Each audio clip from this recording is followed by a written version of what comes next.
Live streaming enhances user experience through interactivity and emotion. It also encourages participation in collaborative and community based activities. It stimulates creativity among both streamers and viewers of the audience. It drives profitability through innovative monetization models such as tipping and gifting. So, live streaming platforms fall into two main categories.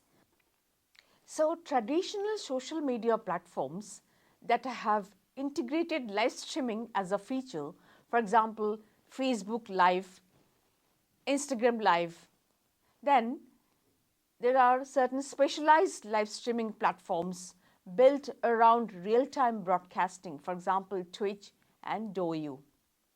While live streaming is a branch of social media, it has distinct characteristics that require separate scholarly attention, particularly its video based content, real time interactivity, and complex social technical or socio technical environments. So, in this discussion, I'll systematically analyze live streaming to clarify what is currently understood and what remains unknown, and where or what feature research should focus. It specifically addresses four guiding questions. So, first is trends and focus. What themes and directions dominate live streaming research?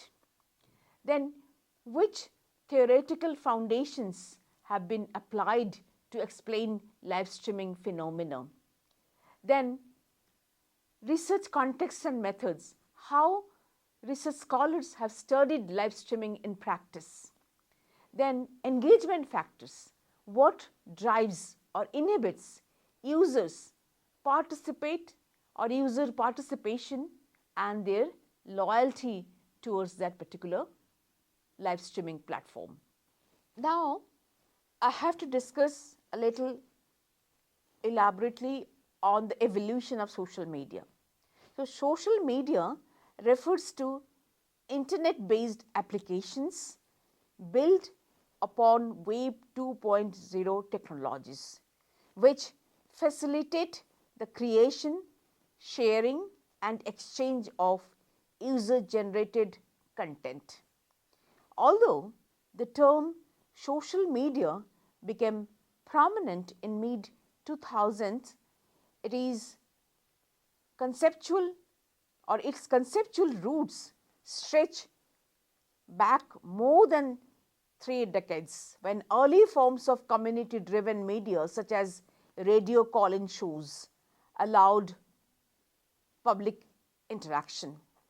So, the development of the trajectory of social media includes early networking platforms like MySpace in 2003 and Facebook in 2004 provided online space for users to create profiles, connect with others, and share content. Then, blogging culture, initially termed web, weblogs, blogs emerged as a major tool for individual expression and community discussion. Then, virtual worlds. So, advances in 3D environments led to immersive platforms like Second Life, enabling users to interact through avatars. Then, the rise of social commerce. So, integration of social interaction with online shopping reshaped consumer behavior. So, the impact of social media extends beyond individual communication.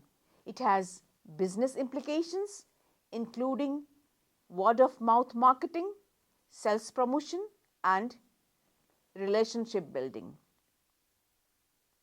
So, different categories of social media, if I had to discuss, like collaborative intelligence. So, platforms that leverage shared knowledge for collective problem solving. Then blogs, chronologically organized online journals.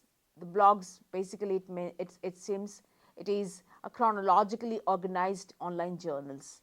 Then content communities. So sites for sharing videos, images and other media, for example YouTube, Flickr, all this.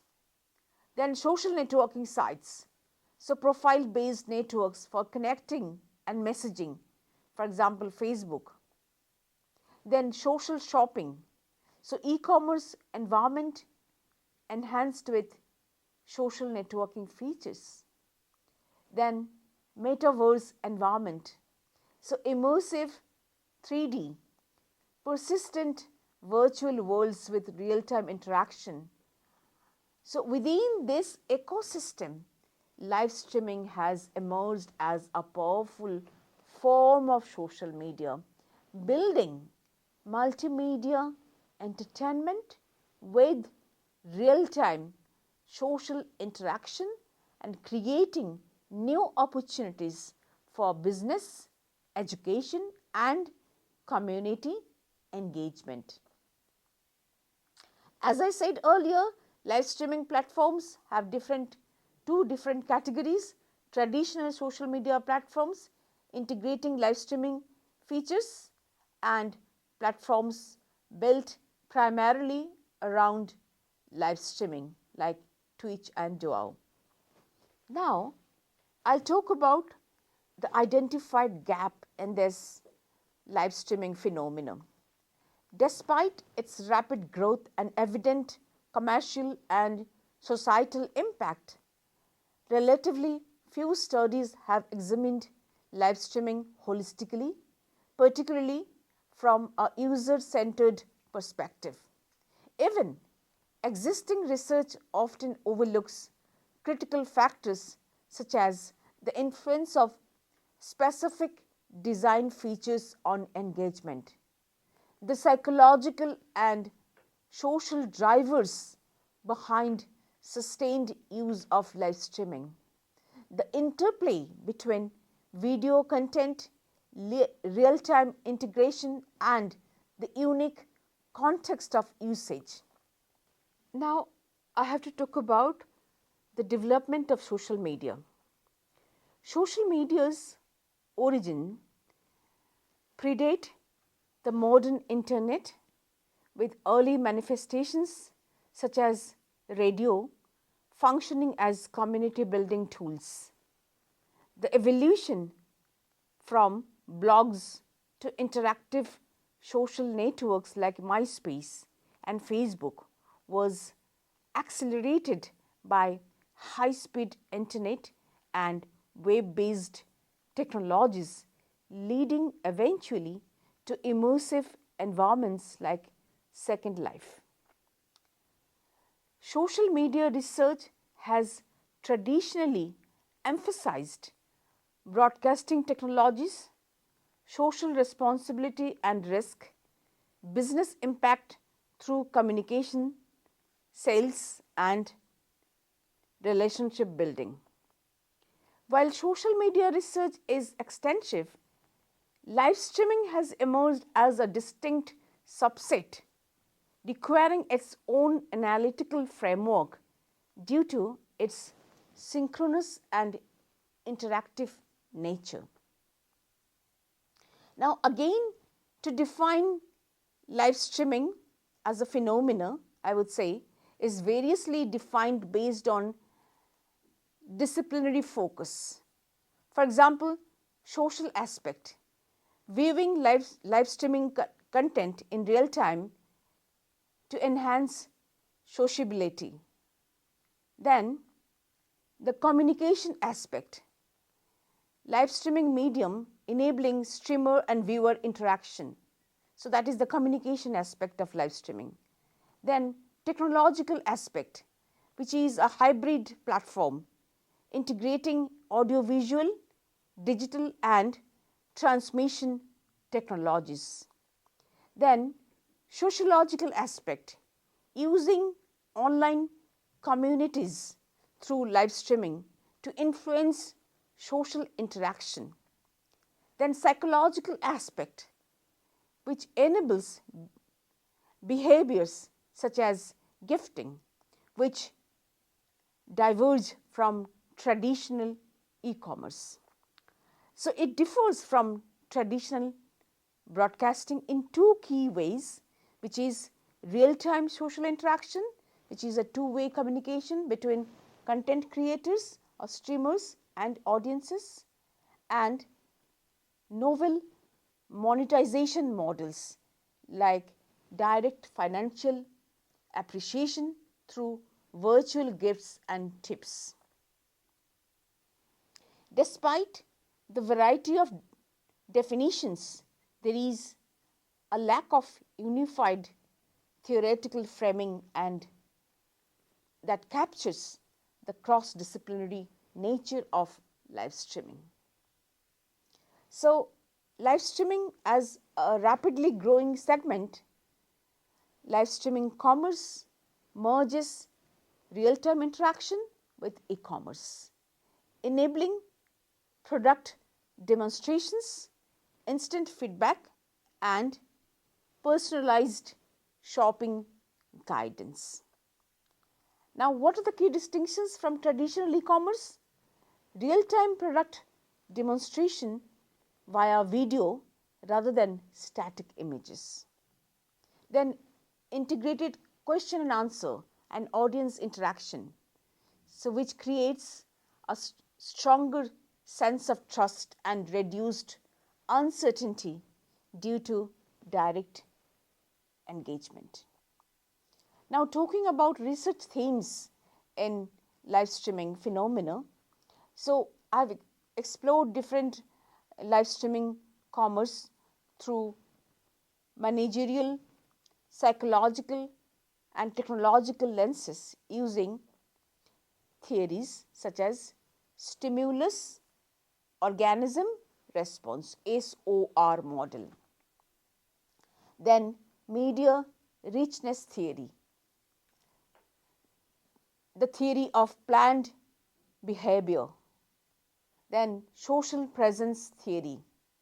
So all these theories imply certain research gap, so which is limited empirical work exists on long-term behavioral impacts of live streaming commerce, such as repeat purchase behavior or brand loyalty. Then video streaming, which encompasses both live streaming and video on demand. While both deliver media online, live streaming emphasizes synchronous interaction, whereas video on demand prioritizes flexible on-demand access. Then live versus pre-recorded content. So live streaming offers higher interactivity, stronger social presence cues, and greater perceived trustworthiness compared to pre-recorded content. So viewers in live contexts often feel a stronger sense of being together, a sense of togetherness with others, while pre-recorded content offers a more individual, time-shifted experience. While comparative studies exist, there is sufficient research into cost-benefit analysis from the user's perspective regarding live versus pre-recorded formats in different contexts, for example, education, entertainment, and commerce. To conclude, I would say that live streaming and real-time updates are advanced forms of interaction and communication through social media platforms. It has its own unique features that enhances audience engagement and social connectivity. However, live streaming features or phenomena should not be misused just for the sake of gaining popularity or cloud chasing. Thank you very much.